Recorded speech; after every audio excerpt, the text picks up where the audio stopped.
اعوذ باللہ من الشیطان الرجیم۔ پناہ مانگتا ہوں میں اللہ کی شیطان مردود سے۔ بسم اللہ الرحمن الرحیم۔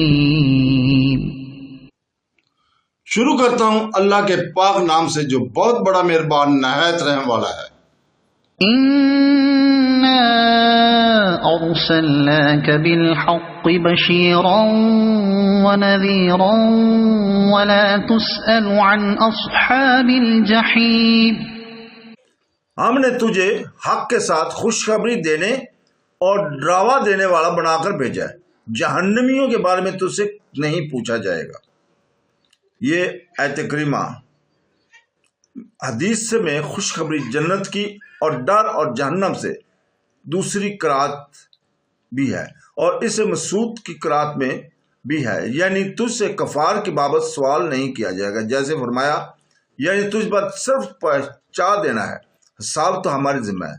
اور فرمایا کہ تو نصیحت کرتا رہے تو صرف نصیحت کرنے والا ہے اور اس پر دروغہ نہیں۔ اور ایک جگہ اور فرمایا کہ ہم ان کی باتیں نجومی جانتے ہیں، تم ان پر جبر کرنے والے نہیں ہو، تم قرآن پاک کی نصیحتیں انہیں سنا دو جو قیامت سے ڈرتے ہیں۔ اس مضمون کی اور بھی بہت سی آیات ہیں، ایک قرات میں اس کی یہ بھی ہے کہ یعنی ان جہنمیوں کے بارے میں اے نبی کریم مجھ سے کچھ نہ پوچھو۔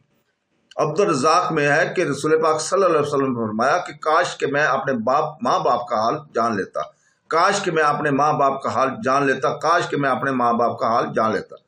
اس پر یہ فرمان نازل ہوا۔ پھر آخری دم تک آپ صلی اللہ علیہ وسلم نے اپنے والدین کا ذکر نہ فرمایا۔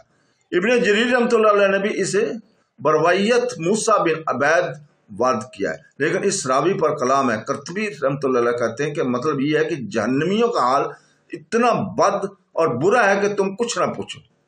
قرطبی رحمۃ اللہ علیہ نے تذکرے میں ایک روایت نقل کیا کہ حضور پاک صلی اللہ علیہ وسلم کے والدین زندہ کیے گئے اور ایمان لے آئے، اور صحیح مسلم میں جو حدیث ہے کہ جس میں آپ صلی اللہ علیہ وسلم نے کسی کے سوال پر فرمایا کہ میرا باپ اور تیرا باپ آگ میں، اس کا جواب بھی وہاں ہے، لیکن یاد رہے کہ آپ صلی اللہ علیہ وسلم کے ماں باپ کی زندہ ہونے کی روایت کتب صحیح ستہ وغیرہ میں نہیں، اور اس کی اسناد ضعیف ہے۔ ابن جریر کے ایک مرسل حدیث میں ہے کہ رسول پاک صلی اللہ علیہ وسلم ایک دن پوچھا کہ میرے ماں باپ کہاں ہیں، اس پر یہ آیت نازل ہوئی۔ ابن جریر نے اس کی تردید کی ہے، فرمایا کہ یہ محال ہے کہ حضور پاک صلی اللہ علیہ وسلم اپنے ماں باپ کے بارے میں شک کرے۔ پہلے یہ قرائت ٹھیک ہے، لیکن ہمیں امام حمام بن پر توجہ آتا ہے کہ انہوں نے اسے محال کیسے کہہ دیا۔ ممکن ہے کہ یہ واقعہ اس وقت کا ہو جب آپ صلی اللہ علیہ وسلم اپنے ماں باپ کے لیے استغفار کرتے تھے اور انجام معلوم نہ تھا۔ پھر جب ان دونوں کی حالت معلوم ہو گئی تو آپ صلی اللہ علیہ وسلم اس سے ہٹ گئے اور بیزاری ظاہر فرمائی اور صاف بتا دیا کہ وہ دونوں جہنمی ہیں، جیسے کہ صحیح حدیث سے ثابت ہو چکا ہے۔ اس کی اور بھی بہت سی مثالیں ہیں۔ مسند احمد میں ہے کہ حضرت عبداللہ بن عمرو بن عاص سے حضرت عطا بن یسار رحمۃ اللہ نے پوچھا کہ رسول پاک صلی اللہ علیہ وسلم کی صفت اور صلاح تورات میں کیا ہے، تو آپ نے فرمایا ہاں، اللہ کی قسم جو صفتیں آپ صلی اللہ علیہ وسلم کی قرآن پاک میں ہیں وہی تورات میں بھی ہیں۔ تورات میں ہے کہ اے نبی ہم نے تجھے گواہ اور خوشخبریاں دینے والا اور ڈرانے والا اور ان پڑھوں کو بچاؤ بنا کر بھیجا ہے۔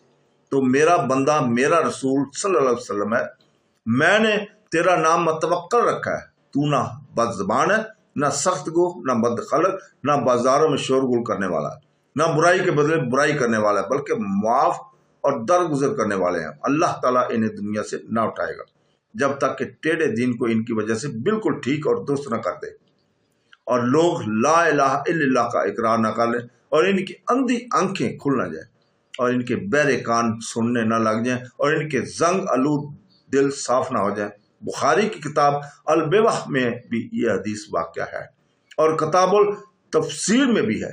ابن مردودیہ میں اس روایت کے بعد ہے کہ عطا کہتے ہیں کہ میں نے پھر جا کر حضرت کعب رحمۃ اللہ علیہ سے بھی یہی سوال کیا تو انہوں نے بھی یہی جواب دیا۔